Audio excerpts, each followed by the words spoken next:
I'm doing a couple readings from the book of Ruth this morning. The first is from Ruth chapter 2, verses 19 through 23. This is in your Pew Bible, starting on page 411.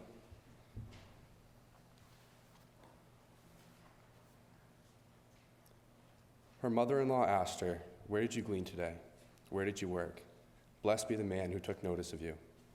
Then Ruth told her mother-in-law about the one whose place she had been working. "The name of the man I worked with today is Boaz," she said. "The Lord bless him," Naomi said to her daughter-in-law. He has not stopped showing kindness to his kindness to the living and the dead." She added, "That man is our close relative. He is one of our guardian redeemers." Then Ruth the Moabite said, "He even said to me, 'Stay with my workers until they finish harvesting all my grain.'" Naomi said to Ruth her daughter-in-law, "It will be good for you, my daughter, to go with the woman who worked for him, because in someone else's field you might be harmed." So Ruth stayed close to the woman of Boaz to glean until the barley and wheat harvests were finished, and she lived with her mother-in-law. The second reading is from Ruth chapter 4, verses 13 through 17, which is on page 413. So Boaz took Ruth, and she became his wife. When he made love to her, the Lord enabled her to conceive, and she gave birth to a son. The woman said to Naomi, "Praise be to the Lord, who this day has not left you without a guardian redeemer. May he become famous throughout Israel. He will renew your life and sustain you in your old age.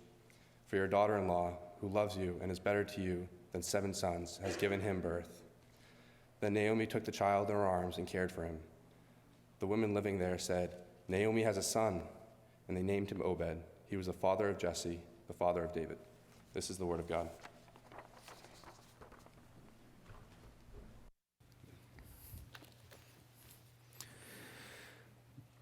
Well, we have a few more weeks in this story of the book of Ruth that we've been making our way through. We're just going to finish up right before Easter on Palm Sunday. We've been looking at this story, and we're right going into chapters 3 and 4. But before we go into chapters 3 and 4 this week, I actually want us to do something different. I don't know if any of you do this. Do any of you, when you're reading a book, skip to the end and read the conclusion before you go back and read the beginning? No? I knew somebody who did that. Well, maybe some of you do. I knew somebody who did that once. She loved to read mystery books, and she couldn't stand the tension of mystery books. So the first thing she'd do, she'd read like the first chapter, then she'd go to the end, see how it worked out, and then she'd come back and read the rest of it. That's the only way she could enjoy them. We're kind of doing something similar to that this morning. We're jumping to the end. I want you to see the end of the book, the very good ending. The happy ending indeed, because in order to understand chapters 3 and 4, we first have to settle what's going on in them. And to do that, you have to see the end of the book in light of the beginning of the book, and see what the movement is through the whole story. Let me just remind you of the movement through the whole story. The end, which is so happy, is a drastic change from the very dark beginning. Just think, this is primarily seen in the person of Naomi. Naomi is this widow who comes back to her hometown of Bethlehem having lost her husband and her 2 sons. She comes back, and when she comes back, if you have your Bibles open, you can see this, so you may remember it. When she comes back in chapter 1, at the end of chapter 1, she comes back into town, and the other women who knew her 10 years ago when she left, small town, think of it, small town, they haven't seen her in 10 years, they say, "Is this her?" They're looking at her, she looks rough, she's had a tough time. And they say to her, they come and talk to her, "Can this be Naomi?" And they come and talk to her, and she says, "Don't call me Naomi, call me Mara." Her name Naomi meant pleasant. She says, "Don't call me pleasant anymore. I have a new name, Mara." Mara means bitter. "Call me bitter." And then she says, "I went away. The Lord has afflicted me. I went away full, and he's brought me back empty." That's where the story starts. Naomi is bitter and empty, by her own words. By her own words. She's grief-stricken and hurt. Now, you keep going through the story, and what we stopped on last week was this account in chapter 2 of Naomi coming to the table, being welcomed to the table by Boaz, being fed and coming back to, not Naomi, Ruth going out to glean in a field, being fed abundantly, cared for, welcomed by Boaz, and she goes back to Naomi, and it's a good step. That's where we left them, this wonderful step. She's been welcomed, and she comes back with a lot of food to fill their stomach. And you might think, that's wonderful, it's over. But the thing is, even at that point, they would have still been in a lot of trouble, because even if she's got 6 months worth of food, she has no way to get food after that 6 months runs out. But when you go to the end of the story, that's what we did. Okay, we jumped to the end of the story. We jumped to the end of the story, and now she's full in a fuller way.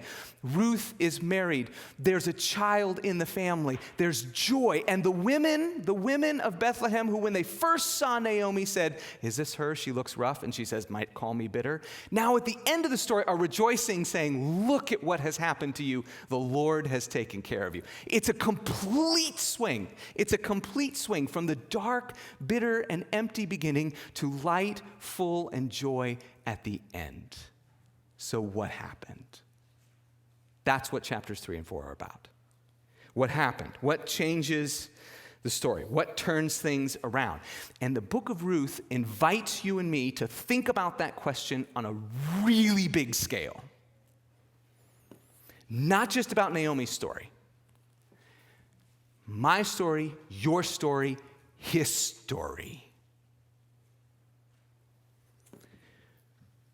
What can change a story from a tragedy to a comedy?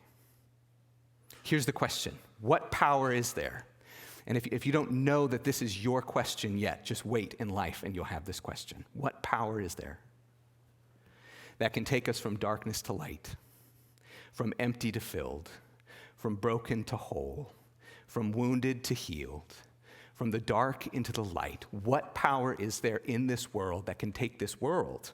Because remember, this whole story is set in a time of spiritual darkness when Israel looks like it's petering out into just chaos and destruction. What power is there that can take a whole people and move them from empty to full, from darkness to light, from chaos to order, from emptiness to fullness? What can do that in this world?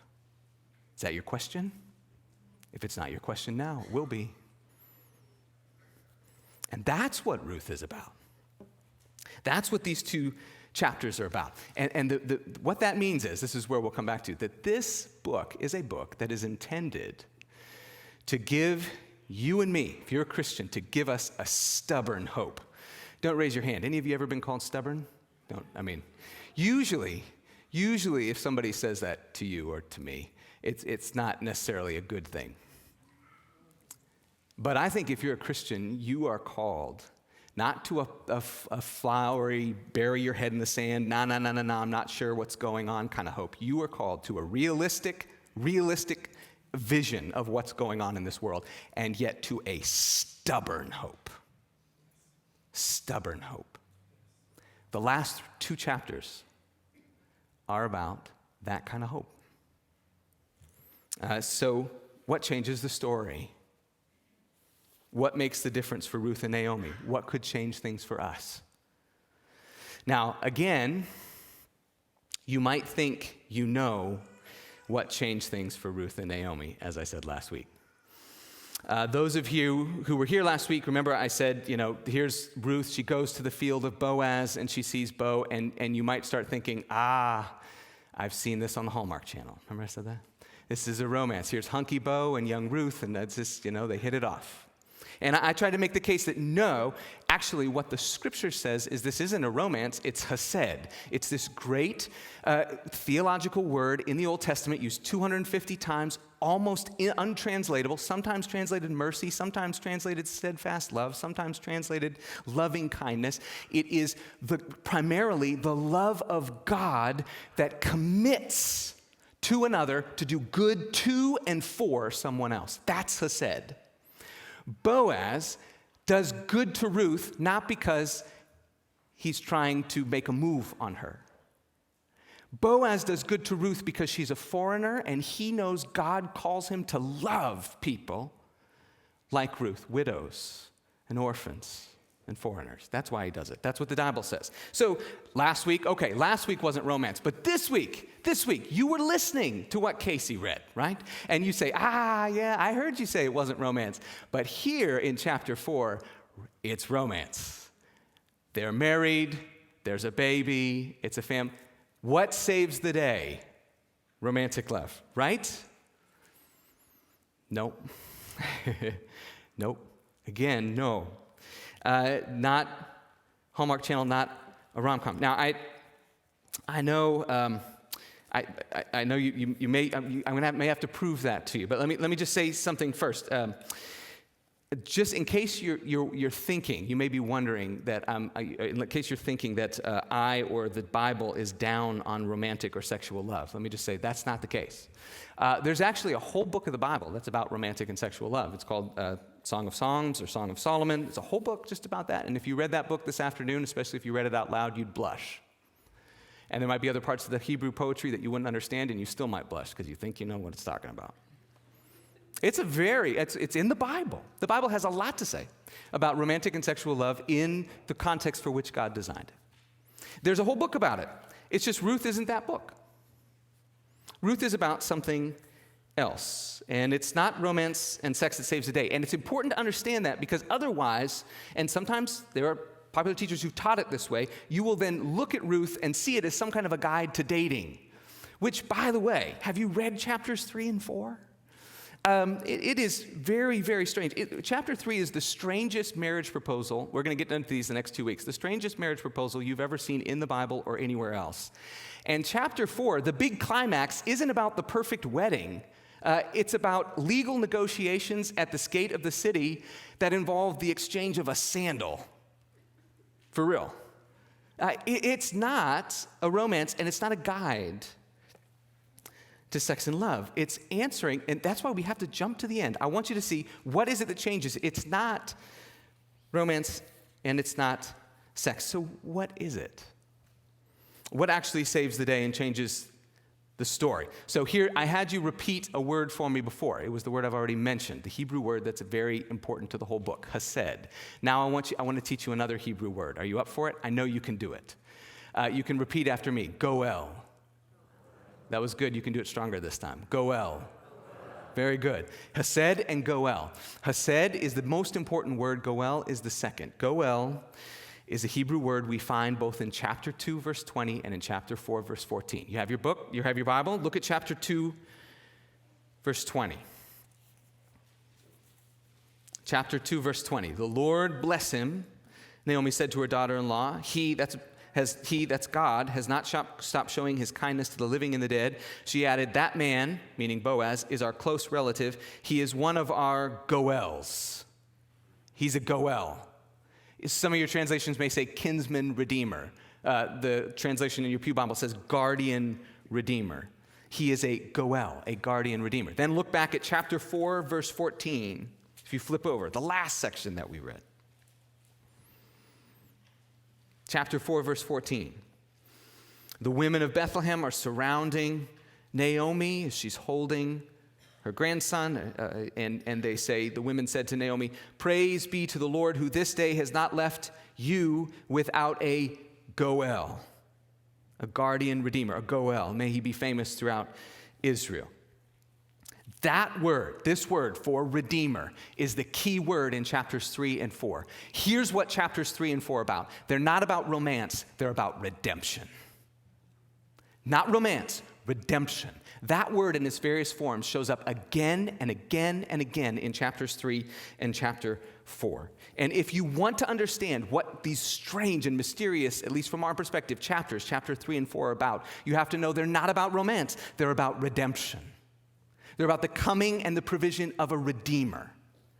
That's what they are about. That is the story. It's through the book of Ruth is pointing forward to say, if you want to know what can take you from darkness to light, what can take you from empty to filled, what can change this world, what you need to understand is not romance, but redemption. What you need is a redeemer. What I need is a redeemer. What the world needs is a redeemer. That's what Ruth is about. Now, what does that mean? Let me tell you, in the rest of our time here, just two little things and what they mean. I want to show you, what is this redeemer thing? You may think you know, you may think about bottle or can redemption. That may be your closest sense. What does the Bible mean? when it talks about redemption, and I want to show you a little drama of redemption and then the big drama of redemption and what that means, why that gives you a stubborn hope. So little drama of redemption. In the law of Israel, and this is going to be important for this section. In the law of Israel, there was a whole legal structure for redemption. The law of Israel taught the people of Israel a concept of redemption and of the need for a redeemer. So one way that it did that, let me just walk you through this. One way that it did that is in the sacrificial system. According to Israel's law, every firstborn animal and every firstborn son, I'm one of those, a firstborn son, any of the rest of you, any firstborn animal or firstborn son, their lives were forfeit to God. And so they had to be redeemed. This ties back to the Exodus. They had to be redeemed. Which means there was provision, their lives were forfeit, they belonged to God, and so some sacrifice had to be made in order to redeem the life of every firstborn animal or firstborn son. It was part of their lives, it was part of the fabric of their lives. So they would constantly have this concept that you might have a life that was owed and a sacrifice that was made in order to set that life free. Every Israelite family that had a firstborn son would act out a little drama of redemption. But it wasn't just in the law, in the sacrificial system. There was a second sense of redemption, and that's within the family, the goel. Now, this was the kinsman redeemer or the guardian redeemer, which was a provision in the law for vulnerable people, vulnerable families in Israel.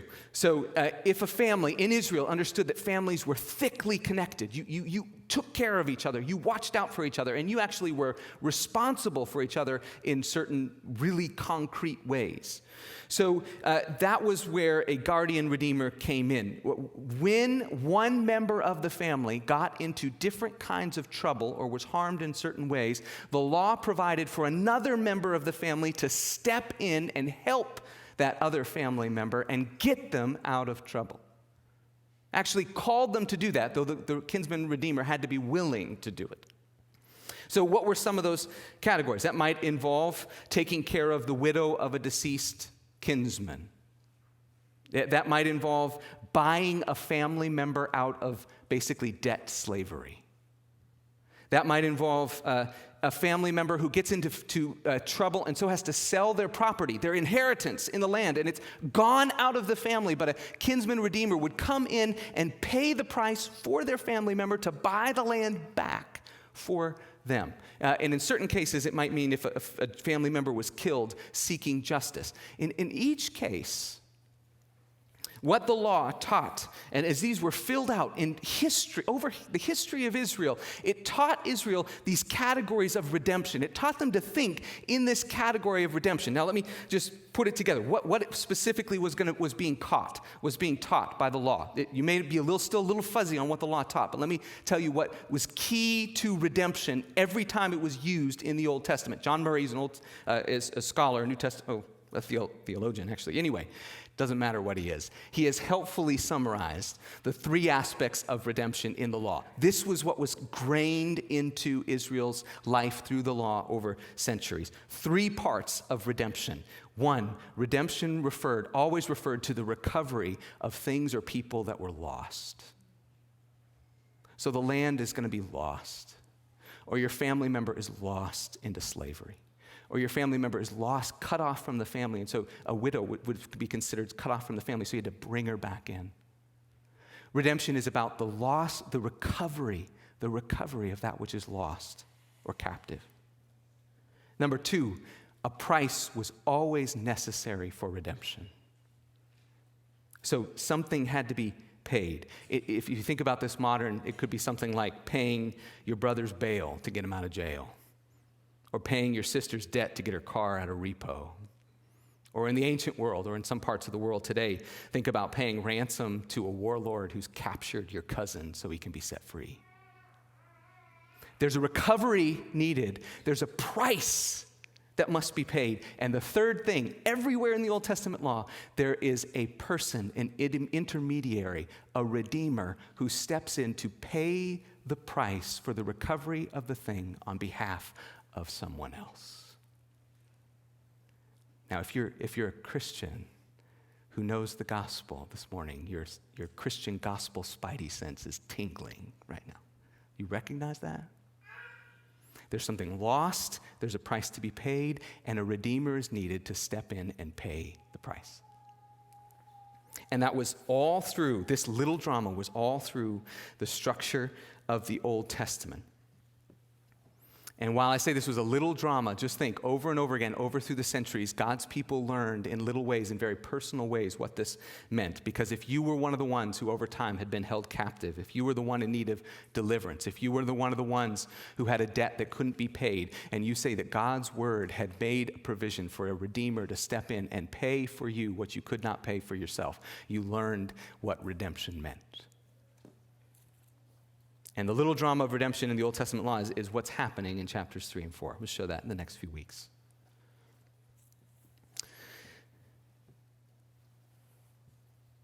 But there's a bigger drama. That's the little drama. That's the little drama in the law. I say little just because it involved individual, personal lives, which was big to those people, but not necessarily big on the grand scheme of things. This whole thing with Ruth and Naomi, is really a little story in one sense. It's amazing. It's given so much space in the Bible. In the little town of Bethlehem, these two widows, who are not of any account, are in desperate need of a redeemer, and one is provided. That's a small story, but the Bible actually teaches us not just to see that in these little stories provided for in the law, but to see in that little story a reflection of a bigger drama of redemption. The larger drama of redemption in the Bible. And I can just summarize that for you briefly and then tell you why this gives us hope. Ready? Because Israel's law taught Israel not just to practice redemption in the fabric of their lives, but it taught Israel to practice redemption for this very important reason, because the primary redeemer in the Old Testament is God, not any particular human. The primary story, the 4th of July, Independence Day story of Israel, the story of the Exodus, when they were in bondage and they were brought out, is again and again told in Israel's terms as the story not of their getting free, but of God redeeming them when they were stuck in slavery and could not get themselves out. The primary one referred to as a redeemer in the Old Testament is the God who with a mighty hand and an outstretched arm reached into Israel when they were in slavery and did for them what they could not do for themselves. When they were captive, when they could not pay their debt, when they could not see a way forward, God heard their cry, came with affection and for them, and moved on their behalf in a way they could not do for themselves. That is the background. And when you look at the Passover passages, actually in Exodus 6 and then in Exodus 12 and 13, it's explicitly said. So this is what it says in Exodus 13. When Israel's people were practicing redemption, it says in Exodus 13, and their firstborn son, say it's the time for their firstborn son to be redeemed, and they make this sacrifice on behalf of the firstborn son. God says through Moses to his people, he says, the time is going to come and you're going to have to sacrifice for your firstborn son, and your son is going to say, Dad, why are we making this sacrifice? And the script is given to answer the son's question. And the script is this: because, son, we were captive in Israel, but God redeemed us. And so all through the Old Testament, these little practices of redemption are meant to point us to a bigger story of redemption. And then if you keep going through the Bible, Isaiah says again and again, God is the Redeemer, but there's this incredible building sense that God's work of redemption is not done, was not exhausted with the Exodus. One verse, Isaiah 59, verse 20. Listen to this. Think about this. If you're a person who practices redemption and who knows God is a redeemer, and yet you still live in a world that is broken, which Israel did. You still live in a world full of sin, which Israel did. You still live in a world in which you feel captive to death and sin. And then you hear, because you know this story of God saving you before, and then you hear the prophet Isaiah say, Isaiah 59, verse 20, the Redeemer will come to Jerusalem. And you say, whoa. And then, I'm just skipping all over the place, but just roll with me. You hear Jesus Christ, you're sitting with Jesus. Just put yourself, by the scriptures, we can put ourselves with the disciples as they're sitting with Jesus Christ. And Jesus says, he announces his mission this way. He says, even the Son of Man, by which he means himself, even the Son of Man did not come to be served, but to serve and to give his life as a ransom payment for many. And you probably wouldn't get it at the moment, but you'd be thinking about it all day. What was Jesus saying? I am the Redeemer that has been waited for, who will pay with my life the price that you need to recover you from emptiness to fullness, from darkness to light. Do you see? Israel was taught to practice this redemption in light of a bigger story that ultimately is fulfilled in the death and resurrection of Jesus Christ, who is the Redeemer that we need. The whole thing is meant to lead us to him. Jesus Christ, who died, is risen, and will come again to make all things new. Romans 8 says the whole creation groans waiting for the coming redemption. That's what Paul says. The coming redemption, when the whole earth will be filled with the glory of God and healed by the price that Jesus paid when he returns to make all things new. Redemption is the heart of the story, at the heart of the story of the Bible. And the great Redeemer is not you or me. The great Redeemer is Jesus Christ, who has done and paid the price and will make all things new. So this is what chapter 3 and chapter 4 are about. You with me? Let me tell you why that should make you stubborn in hope, not in anything else maybe, I don't know, but in hope. Listen, here is the story of the Bible. Don't pray that we don't get numb to it. The story of the Bible is that there is a Redeemer who can change and who will change not only history, but your life and mine. And what that means is that we can be stubbornly hopeful. Let me apply that just in 2 ways, and then we can pray as we go. Does your past haunt you? There goes Joa. Does your past haunt you? There is a Redeemer. You know, Robert Frost, at the end of his life, somebody asked him, Robert Frost, I don't know if they said Robert Frost. Somebody asked Robert Frost. They said, do you have hope for the future? And supposedly he said, I have hope for the future, and I even have hope for my past. Isn't that weird? He said that in time, it might become something he would be able to bear. I think what Robert Frost meant was just that human thing that kind of happens, that you have regrets, you have hurts, you have things you don't understand in your past, and over time, you don't flinch as much when you think about it. The wound heals over a little bit. But Christian, you have a greater hope even for your past, because there is a Redeemer. Which means we have a hope for our past.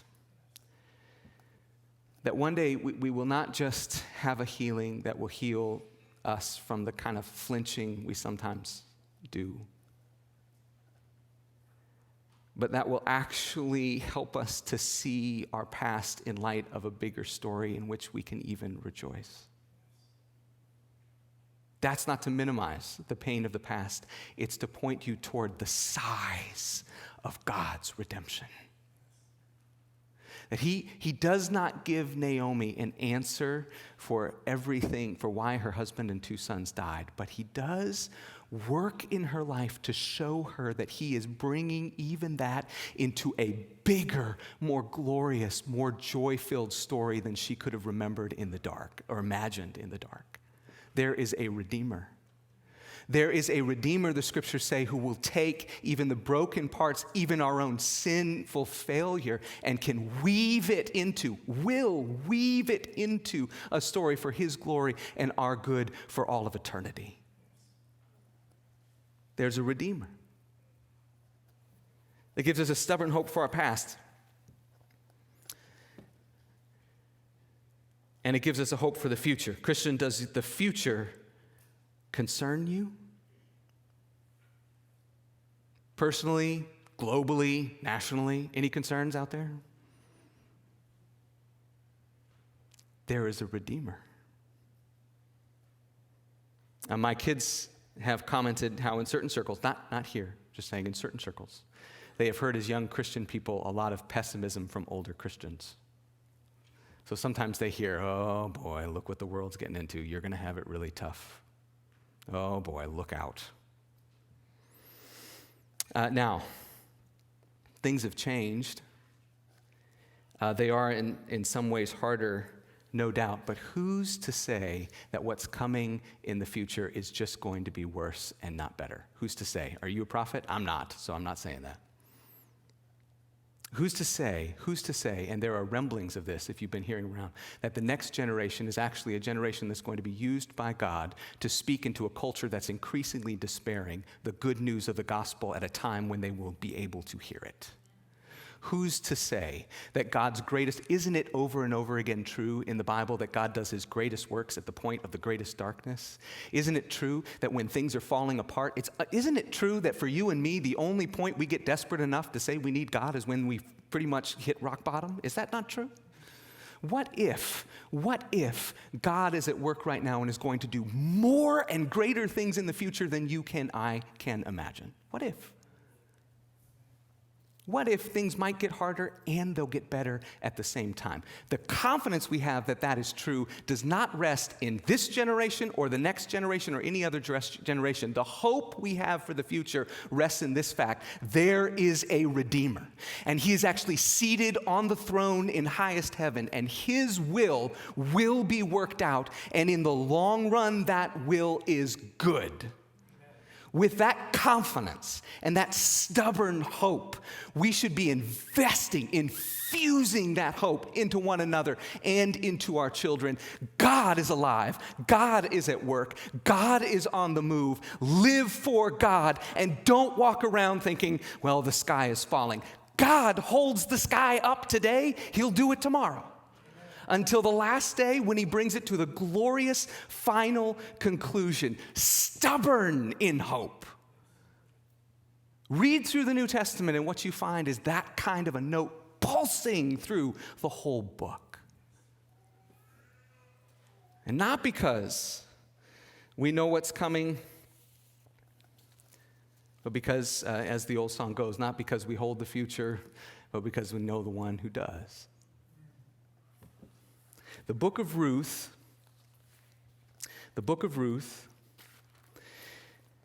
these next 2 chapters points us to this truth, that there is a Redeemer.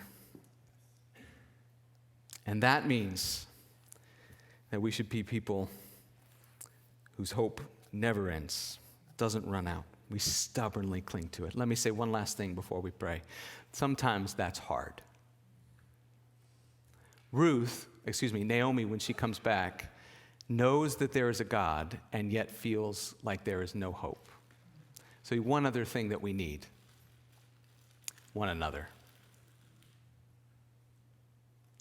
If you're hopeless feeling this morning, you don't just need one sermon. You need some sisters and some brothers who can pray for you and walk with you and speak hope into you when you can't feel hope yourself. Let's be that kind of people. Let's cheer one another on, not with our own strength, but with the hope that's been revealed in Jesus Christ.